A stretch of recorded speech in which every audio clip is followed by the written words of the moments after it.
Hey, welcome back to the Allmonster Monster Truck Podcast. My name is Travis, and along with me here, of course, we have one of the original founders and masterminds of Allmonster, Mr. Robby Haught. And today, we are going to be talking about Mansfield, Ohio Monster Truck Throwdown that Robby and I both attended. First time I've seen him in 10 years, give or take. And we're also going to discuss the World Finals, which starts tonight. We wanted to get a quick episode out for you guys here just to do a little preview show / pre-show / whatever you want to call it before the World Finals kicks off here tonight. And it's going to be a good time. It's going to be a great weekend. Robby, how the hell are you?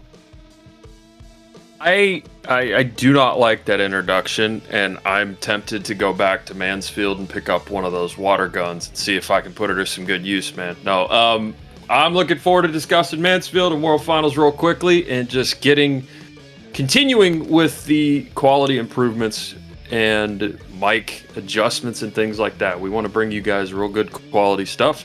That's why we're going to keep this to 30 minutes, and we're not going to spend the first 10 minutes of the podcast messing around and talking about random things. It's monster truck time, man. It's that good time of the year. So we are doing this on Thursday, July 3rd, and we have a great schedule of things to talk about there. But first, man, Mansfield, 10 years. It was great to see you again. I'm excited to discuss a little monster truck throwdown action. It was, I think the main theme of this is that it was just a touch warm. It was a bit warm. It was a bit stormy also, so I'll kind of run through how everything looked. I got to town, Thursday? I got to Ohio. 13-hour drive from home in Wisconsin here. I'm up north in Wisconsin too, so everything takes a little bit longer for me to get to unless I'm going to the UP. It's nice doing shows in the UP. I'm always the closest one to those. But we got to Ohio Friday morning. We started setup, and almost as soon as we got there, we got some good storms that lasted 2-3 hours and kind of put everything at a bit of a standstill. But then it got hot. It got real hot. And once we started getting into the whole setup of everything, I met Ricky Fowler and the Haymaker over at Texas Roadhouse in Ontario, Ohio. Helped him get set up for a display right there at Texas Roadhouse. Emily and her staff at Texas Roadhouse there treated us awesome. They set up a tent for us, gave us prime real estate for the best possible visibility right there on the highway. And there were a lot of people that stopped over just because they saw the truck from the side of the road or as they were driving by. So that was really nice. I took a bunch of merchandise over there and gave away to some fans, tried to sell some tickets, and we had a great time at that display. Saturday, we had a little bit more rain in the morning. It stormed for about a good hour, so that left our afternoon show to be a little bit muddy, but overall it still was a pretty decent show. And then our evening show on Saturday, we also had a great show, and that was a really good time. There were some really cool moments. In the afternoon show, we did see Kylie Kent in the Polar Bear take her first career racing win, which that was very cool to be there to witness in person. I know, Robby, you were excited about that. Your trucks did very well throughout the weekend, the trucks that you cover in the Send It social media space. So how was your weekend? Busy. It was busier than anticipated, thanks to one Ricky Fowler, but well worth it, man. I would say for me, it was definitely a roller coaster in a good way. Always enjoy some monster trucks, and just shouting to you and Elliot and the rest of the Monster Truck Throwdown crew. Made the best out of a challenging situation when it came to the weather there. And by the time the evening show rolled around, the sun baked the track out really good. More traction, more fun there. But yeah, hey, Kylie drove through it and was very, very excited to finally take Brett out. They have matched up a lot this season, of course, as you might imagine, throughout All-Star and all that stuff during the season. And that was her first career racing victory and her first victory over Brett as well. So really good moment for her. The trucks struggled a bit with the weather in the first part, but we saw Dave Rapich and Rap Attack get a nice slap wheelie. And then once we moved into the evening show, things got a little crazy. Brett ended up, if people didn't know from watching the video that's over on All Monster videos on YouTube, it'll be up pretty soon here, full Mansfield highlights over there, and then also on Send It Motorsports YouTube channel. Got Brett's full freestyle in there. He broke an axle on the outer half, just sheared it off completely. and then went to turn around, and the rest of everything came apart, and that's what caused the rollover there. Everybody was fine. Everything was fine except for the truck. We spent quite a while taking care of that, and I actually got to get behind the wrenches a little bit, believe it or not, help a little bit with Brett and Cali putting everything back together. It was challenging, it was fun, and it was good. I always like feeling very helpful to any team that I'm a part of, and that was definitely the case this weekend. Long hours, busy hours, but I wouldn't do it for anybody else or just anybody.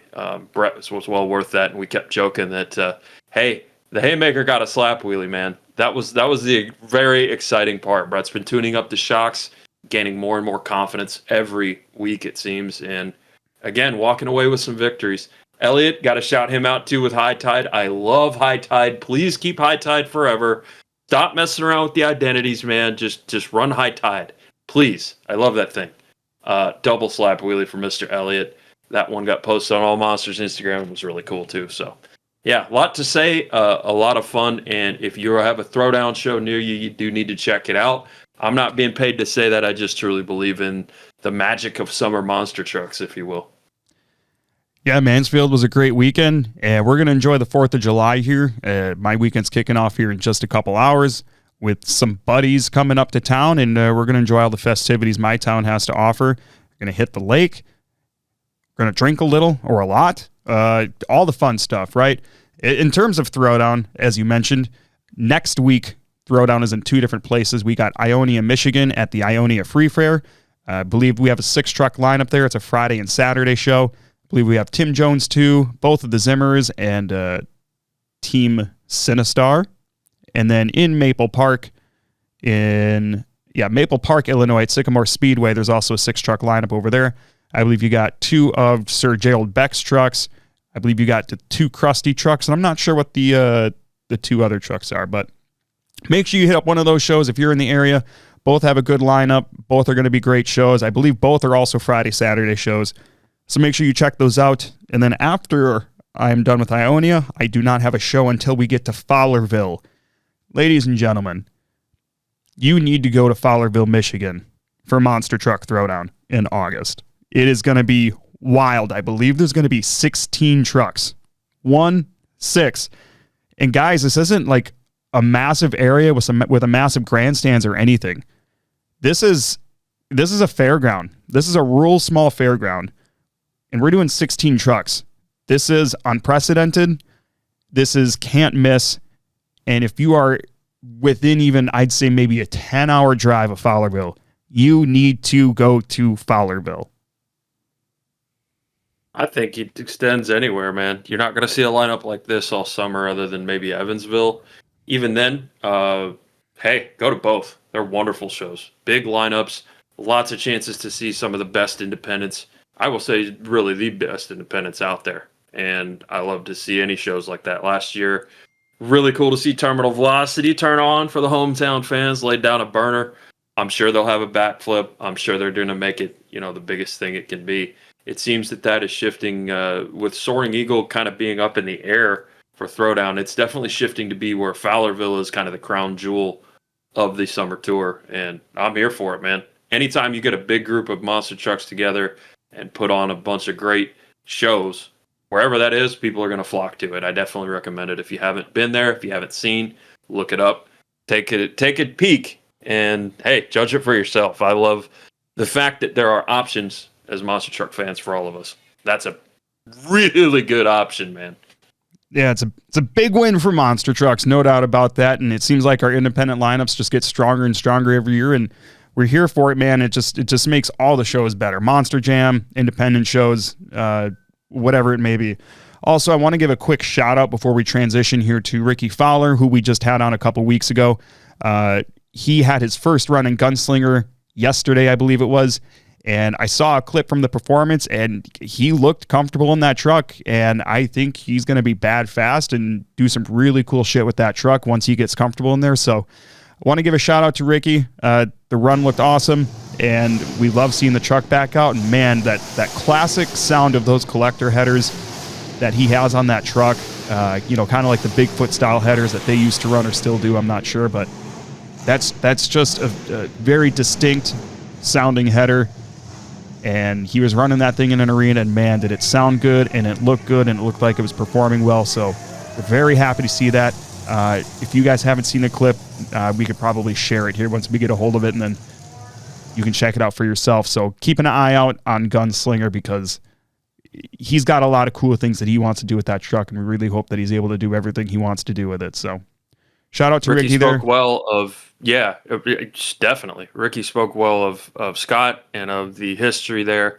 I've mentioned this on past podcasts, but I always enjoy when modern drivers and teams respect the history that came before them while also forging their new path and doing a good job with it. And it looks like just from that first run there, hey, that was Gunslinger's first trip to California, just like he spoke with you about. Really cool to see. So far, so good. I saw a nice freestyle there. I got a chance to check it out as well, man. And if we can, we'll throw it up here. But we are on a tight time crunch to turn this episode around in time for the next thing we're going to talk about, the World Finals. That's right. And also, just on the topic of Ricky, really quick here too, I want to give a big thank you to all of our followers.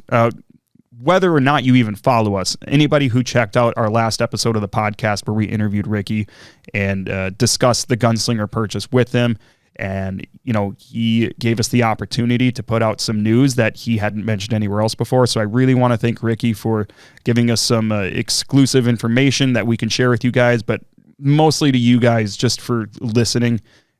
That was a wildly successful episode for us in our infancy in this new version of the Allmonster podcast. So a big thank you to you guys. We really, really appreciate it. And of course, I need to mention too, if you're not already, make sure to subscribe to us on Apple, Spotify, and YouTube as well. And check us out on all those platforms. Leave us ratings, leave us comments on Spotify and YouTube. Let us know what you want us to talk about on this show, because we'll discuss anything you guys want. I think we're really finding our flow and what formats we think work best, and we're just trying to keep it loose and relaxed and talk about whatever you guys want to talk about, and that's part of the fun here. So I guess with that, let's go ahead and start talking about the World Finals, Robby. That kicks off today. We've seen some clips that Monster Jam has posted really yesterday, I guess, showing some practice runs and whatnot. The track looks like it could be very interesting. We haven't seen a whole lot from it, though, to really get a full view of what racing might look like, who might be on top. We haven't seen any times or anything like that. The clips that I've seen show in that final turn, they have kind of a big roller that so far it looks like they really need to check up for, and then it's full throttle over the finish line. I don't know what you've seen from this. What are your thoughts on the clips you've seen from the racing passes so far? I think it's going to go one of two directions, which is usually the way things go. But in all seriousness, I think it's going to go one of two ways. With opinions of fans, people are going to say, just hammer it, just take the bump out of there and all that. And I get that. That's fine. You want to see trucks go fast and do cool stuff. When it comes to racing, just personal opinion, personal mileage I'm getting out of it, man, I like a good rhythm section. I like a good challenge. Racing at the World Finals should be challenging. It should be not easy to master, because then everybody does it and it looks easy and boring. I really like the rhythm sections. I like the bumps. I like the fact that you have to have some throttle management there and you can't just pin it. That's just personal preference, though. I can understand where some people would say we want racing to be fast, this, that, the other. But hey, it's going to be fast at the end, just like you said. I really like the track. I think it's nice and challenging. At first, when they said they were going to go into stands, I was a little nervous about that, just because in the render it looked deeper, higher. I don't know what you call it exactly. I'm not a math expert. But once I saw the track itself, it was like, oh, okay, this is cool. We can work with this, and as long as the lanes are even, man, and the racing is fair, I'm usually good for it. I like the course. I think it's, I won't say it's better than the S course last year or the greatest course I've ever seen in my life or anything like that. But, man, I really like it. It's got a touch of like, Charlotte or something like that in there, where there are some rhythm complicated sections. It's going to separate the good drivers from the great drivers, and that's about all you can ask. Yeah, 100%. And in terms of the track, I mentioned that hump that's right at the exit of the final turn there. I don't super love it. I don't love that they're coming out of that turn, have to kill all their momentum to just get over this hump and then, full throttle for the finish line. But I do wonder if there is a possibility of somebody taking that turn deep and wide and hitting the throttle and maybe just hitting that bump hard and jumping onto the tabletop onto the finish line. I don't know if that's something that they can do or not. I haven't seen enough clips to see if that's something that might be possible, or hell, maybe somebody's already tried it and we haven't seen that yet. So curious to see if that's maybe something that's an option, because that would make some for damn exciting racing, and that would put a little bit more strategy into it, I think, too, and make it a little bit more of a driver's course, which I'd love to see. So I guess with that, let's start talking a little bit about the LCQ. So I'll just run through the LCQ here a little bit and go over the lineup. We have, I believe, 12 trucks, I believe, in LCQ. So we got Mike Christensen and Vendetta, Yeah, Matt your Cody. math works. I got it. 12. Yep. Yeah, I don't have numbers on this spreadsheet. I had to manually count. So we got Mike Christensen and Vendetta, Matt Cody and Gravedigger, Chris Kohler and Mayhem, Fernando Martinez in Toro, Tony Oaks in Thunder Roars. The name escaped me.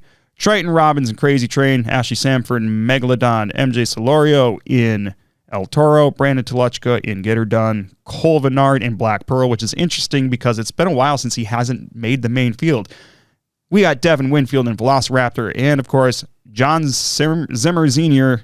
Oh my God, I can't talk today. John Zimmer Sr. in Zombie. So looking at the LCQ, a couple things I want to point out here.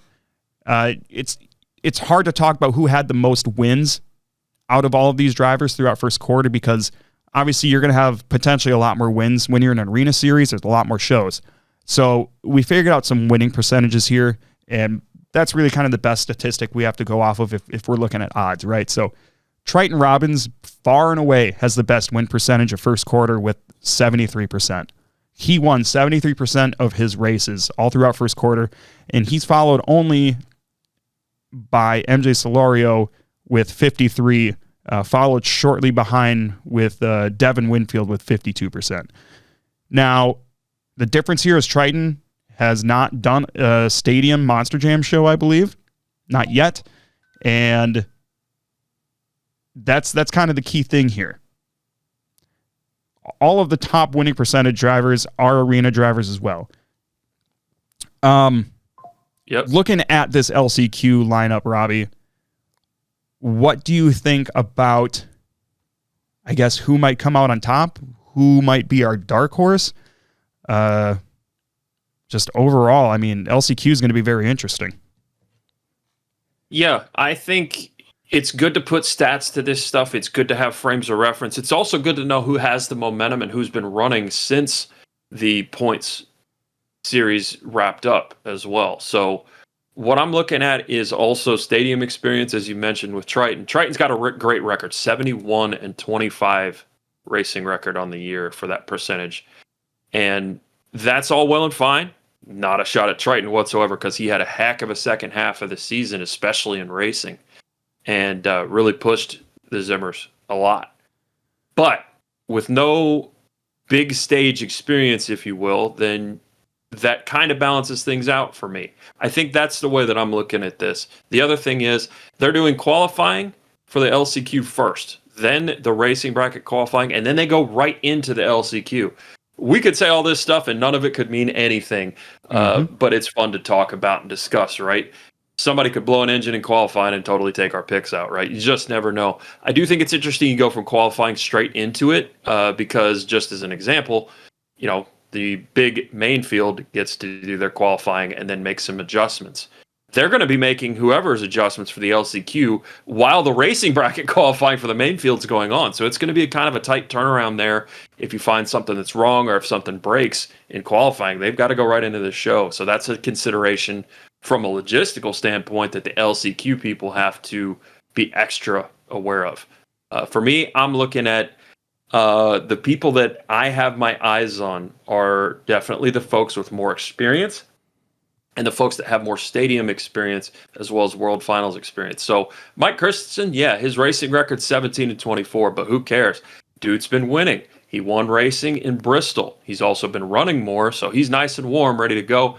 Also in the World Finals, Salt Lake, hey, hometown show. They got a nice little crisp 40-minute drive to the venue. They can go back and get some parts if they need to. They've got a little home field advantage there when it comes to some of that stuff. Whereas, maybe some other people had to load up the trailer with everything that they could and hope that it all works out.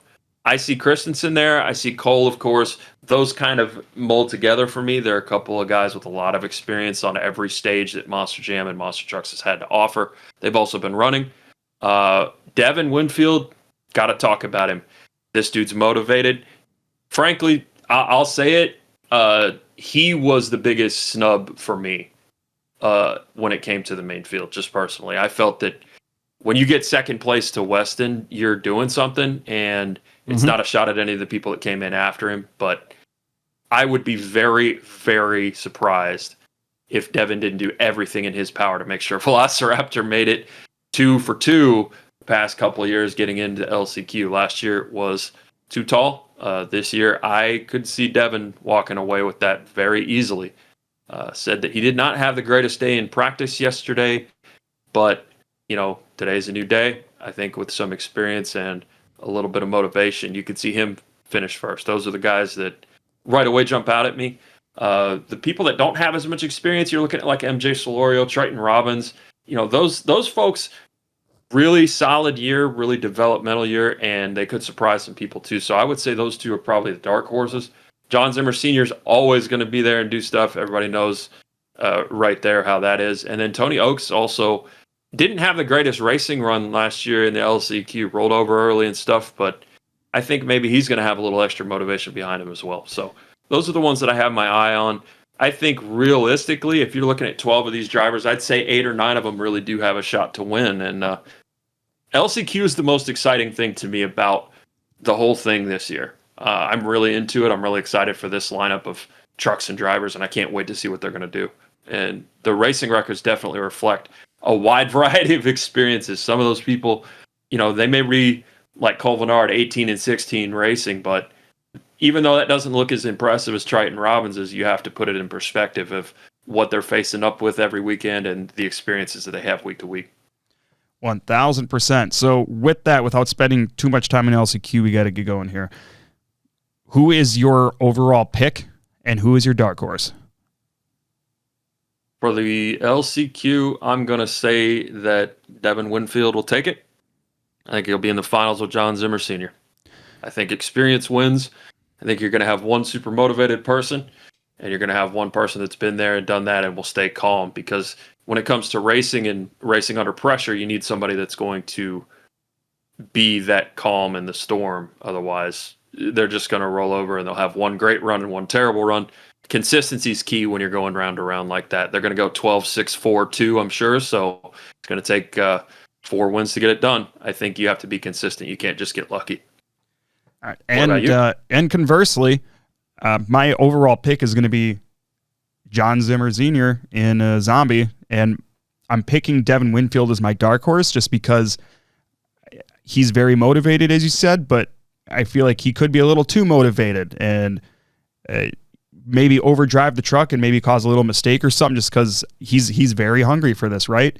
And it's going to come down to consistency and keeping your cool, and I think that's where Senior is going to shine in this bracket over everybody else.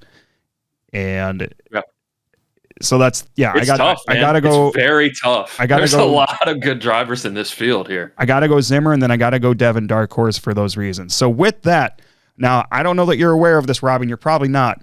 We have some breaking World Finals news. We have in the main field a driver that will no longer be competing. So Jamie Sullivan is out. Jamie Sullivan is not going to be competing in Sparkle Smash this weekend as of right now. I'm not sure if this was announced on the press conference or where, but Jamie faced an injury shortly before leaving for World Finals, and she is dealing with an infection, so best wishes to her and hope she heals up quick. So with that, what is going to be happening instead of Sparkle Smash competing is both LCQ finalists are going to make the main field. Well then. Can I change all of my predictions now? No, that's really cool in the sense that both LCQ people are going to make it. And I think that's the right call off top. Yeah, 1,000%. you're right. I didn't hear about that until right now. But of course, all the socials are lighting up and everything. Unfortunate for Jamie, because I will say, her second year jump was huge, and then she got right in there this year and really, you know, not necessarily racing, but I think when it came to the skills and freestyle, really started stepping things up. So hopefully she gets better soon and gets back on the track. I will say I'm not too disappointed about not seeing the Arnold Palmer Sparkle Smash. But yeah, get to the finals. Now that changes people's strategy too, and I think it plays into the consistency that we just talked about when it comes to that. Yeah, right? And it's a bit of a bummer because I do want to see more of Jamie in stadiums. I think she does have a pretty high ceiling, all things considered, and she has definitely had some bright spots in the few stadium shows that she has done. So, and like we said, best wishes to her, and hopefully we can see her come back and be strong next season, and maybe some more stadium events, and she can really show what she's got. Because like I said, I think she has a lot of potential. And also, shout out to our boy Nick Bulger, who was what's the word? Nominated, I guess, for the Technician of the Year award. Nick is her crew chief and is a big part of the success that she's had the last couple of years. So shout out to Nick for that. Great dude, great technician. So we're pulling for you to win. Thing I want to touch on there, definitely agree with you 100%. Want to touch on that. Technician of the Year. I know that you can only announce so many people as nominations for that. I will say I really strongly believe they missed a few people there on that. But your point about having a great crew is just it's essential anymore for a driver's success because of how much stress the trucks are put through at any event. So yeah, whenever you see crew guys at a show, thank them. Just thank them. That's all you got to do. Just thank them for all the hard work. It is tough. I did a weekend of it in Mansfield. And I can't imagine now modern monster trucks doing that every week and not just going completely insane. It's very tough. So good on them. Definitely need good crew to be able to hit that finish line. And now, yeah, that does change the strategy a little bit. Now you just got to make the finals. So you got to go 3 rounds, not 4. You know what I'm saying? So interesting stuff. Good work, man.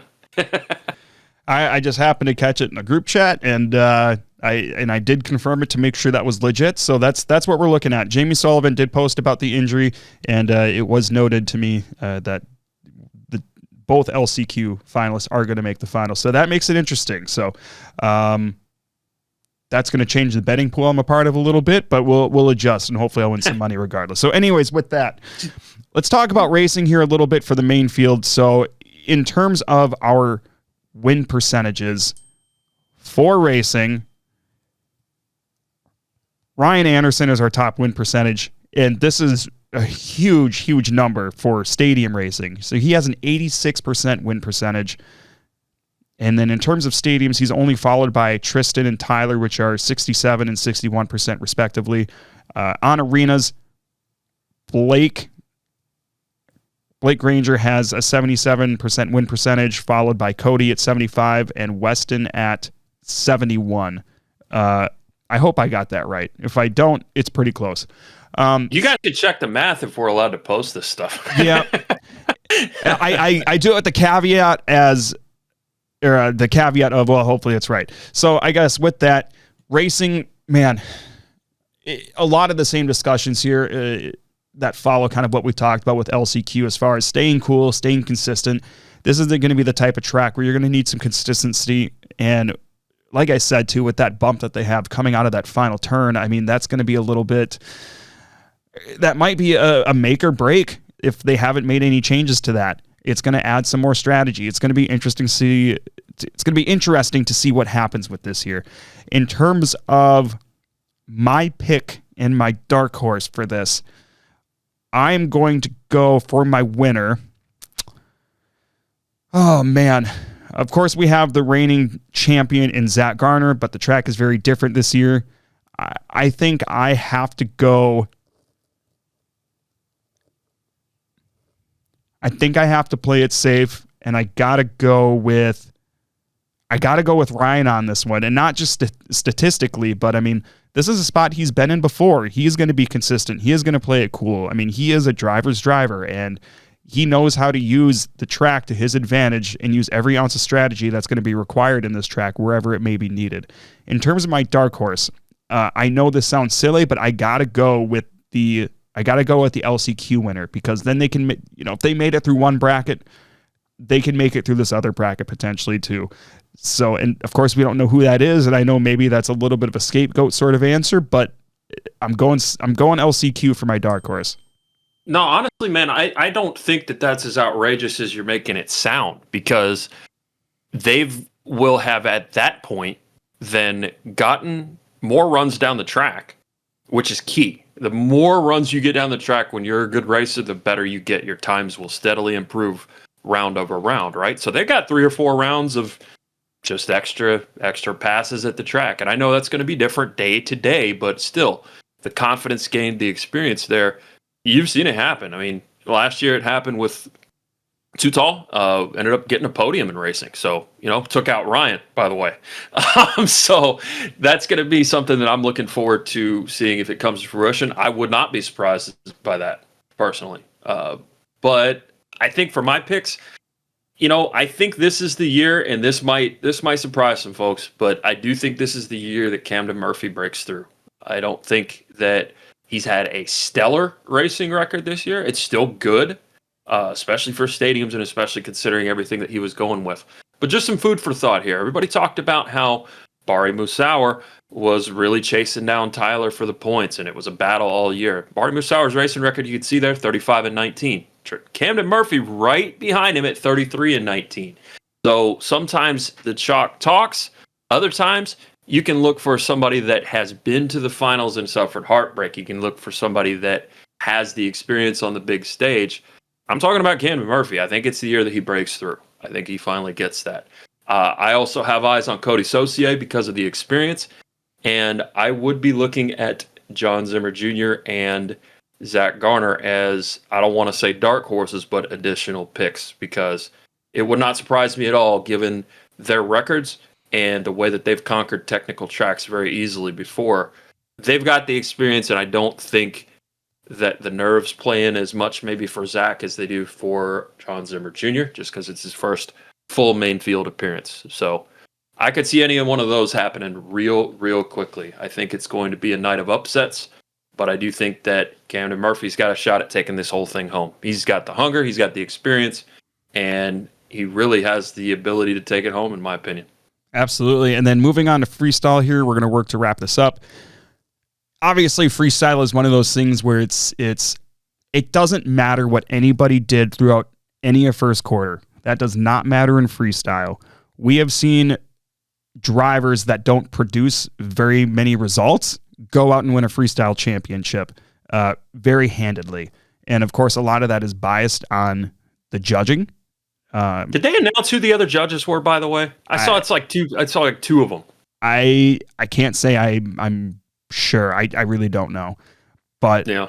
I mean, with that, obviously it's going to be biased on the judging. I don't know if they're doing like a half fan judging, half expert judging, or if it's just straight expert judging. I'm not really sure. I believe the press conference is happening now, if it's not already over. And I'm sure they're probably clarifying some more information on there, and we're just a little bit behind the times. It's very possible, but we're not sure exactly if they are going to make any changes for freestyle either. Are they going to be pushing ramps up? Are they going to be adding anything else? Are they going to be, whatever? We don't know what that's going to look like either. We don't know how technical necessarily the freestyle is going to be really until we can see the first couple trucks go. But I'm going to throw out... You're going to see the first couple trucks go, and then the show's going to be done for that night. And then you're going to see the rest of them go. And that's stupid. Correct. And I hate it. Yeah, So we can beat that horse till it's dead a second time.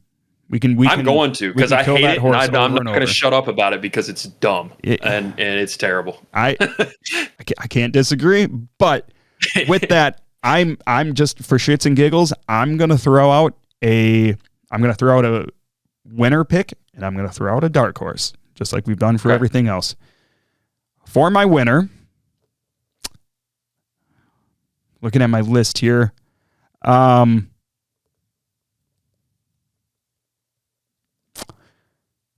This will be tossed up on the screen Man. too, by the way, folks. We got the Group A and Group B thing going on here. So the last chance qualifier, I will say, is in Group B, which I guess is the second day. That's a thing. So that's where it's going to be. Sure. For freestyle, man, I'm going to go. This is so tough. I'm going to go Tyler. I hope this is the year he finally gets that freestyle championship. I really do think he is in the top 3 overall freestylers in Monster Jam at all right now. If not number 1, honestly, in a lot of cases. I got to go Tyler, and hopefully he can keep the truck together and put together an awesome run. And I'd love to see him win that championship because he is one of the most entertaining that there is out there, bar none. Outside of that... Back for Tyler? Back to back, we're hearing? Yeah. Okay. All right. Interesting. Now, who won freestyle last year? Tyler. Was it Tyler? Yes, it was. Oh, well, all right, then I'm going Tyler back to back. I forgot who won last year, so that's on me. So forget I said first whatever I said. If you watch wrestling, Patrick just had a R-Truth moment. That's all me. We're not bad. We're doing this really short notice on the fly, and both of us have so much shit going on today, but we really wanted to try to get something out. So we're not as sorted and organized as we would like to be / usually are. And that's the nature of the Allmonster podcast. And don't unsubscribe. Anyways, for my dark horse here, I'm gonna go Zimmer Jr. And I know it sounds crazy that he might be a dark horse, but in a field of 24, in one of his not first stadiums that he's done, but I mean he hasn't really had the opportunity to get things done like he has now, and with Send It Motorsports. I'm picking him because he's really on another level. He's up there with Tyler. He's up there with Weston. He's up there with Ryan in terms of just the best overall technical, exciting drivers. And there's a fine line too, because you can be a really technical driver and you can be a really good driver, but that doesn't necessarily mean you're the most exciting. And those drivers that I mentioned have all of it. They are technical. They are very exciting. So with that, like I said, Zimmer Jr. is going to be my dark horse pick for freestyle. I like it all. I am going to assume, as Dustin and I talked about this forever, we did a World Finals 18 preview back in the day. And I always said, like, look, we're assuming here, we have to assume some things. I am assuming when I make these picks for freestyle that everybody's truck doesn't break. Okay? So we're going to take that out of the equation. If everybody's truck is equal and doesn't break somehow, that's the world that I live in here. So in that world, I am going to pick a couple of people and then a couple more quote unquote dark horses. I believe that when it comes to the freestyle in Group A, you're definitely there with Tyler, so I'll go somebody different. I'm going to say that it's going to be Jim Kohler out of Group A. And I am going to give Group B a few different people because, man, that Group B, whew, looking at John Zimmer Jr., looking at Mike Pagliarulo, and looking at Weston Anderson, all there in that group. And that's not even to say some of the former champions there. You got Zach Garner, you got Ryan Anderson. I mean, that's a lot. But if you can only pick a couple, man, I think this is the year that Weston breaks through. He was a failed backflip to moonwalk away from a really high scorer a couple years ago in Nashville. He's had just a couple of little things with breakage happen, but the potential is there. And yeah, everybody knows how good he is now. Just leave him in that primer red gravedigger for the rest of his career as long as he wants to. Let him establish his own identity like that with like what Adam did in The Legend. People are stoked about that coming back now. Let Weston do his thing. I think I would not be surprised at all if Weston won it. Mikey Pags has been just an unbelievable role in freestyle. So good in freestyle at stadiums and has been doing it all year. Wouldn't surprise me at all. And then, I echo your sentiments about Zimmer Jr. He's just an elite freestyler no matter where he is and has had the experience recently with being able to open a few things up and test a few things out before the big shows. He's run at Athens. He's run at Erie, some of the places that we'd been talking about earlier in the other podcasts. So it would not surprise me at all. the nice thing here is that there's some parity and that we can have some discussions about possibly who could win, and not just, that there's about 3 people that could. Man, realistically, of these 24 trucks, half the field could win freestyle, and that's the truth. And not even half. Honestly, all of them could win freestyle. Like I said, we've seen drivers in the past who don't really produce results that take a championship. Mm-hmm. It can happen. All it takes is really a couple lucky bounces, a couple lucky wow moments. And that's not to say that those people also aren't skilled drivers, but I mean, in freestyle, sometimes there's luck involved for those wow moments and those crazy saves or whatever the case may be, right? So it's freestyle's anybody's game, and I'm looking forward to it regardless. But guys, we wanted to do what we could here to get a quick episode out for you since the World Final starts today. I appreciate you listening. I'm looking forward to next week. Hopefully we can record something before I leave town here, and we can do a really cool recap episode for you guys. I'm really looking forward to that. And we can talk about everything that happened at the World Finals. We're looking forward to the new truck reveals. We're looking forward to LCQ, and we're looking forward to the Mansfield and everything as well. So with that, we hope you guys have a very, very happy 4th of July weekend. Stay safe. Of course, don't forget to check out all of our partner sites: Send It Motorsports, Patrick Enterprises, Samson Monster Truck, Haymaker Monster Truck, Frostbite Monster Truck. Hopefully I got everything there. Don't forget to subscribe to us on Apple and Spotify. Leave us rating, reviews, comments, and of course, check us out on YouTube. We have new content coming out all the time for you guys, and we're going to do a much more comprehensive recap episode next week after the World Finals wraps up. And with that, ladies and gentlemen, we will see you next time right here on the Allmonster Monster Truck Podcast. Appreciate you guys.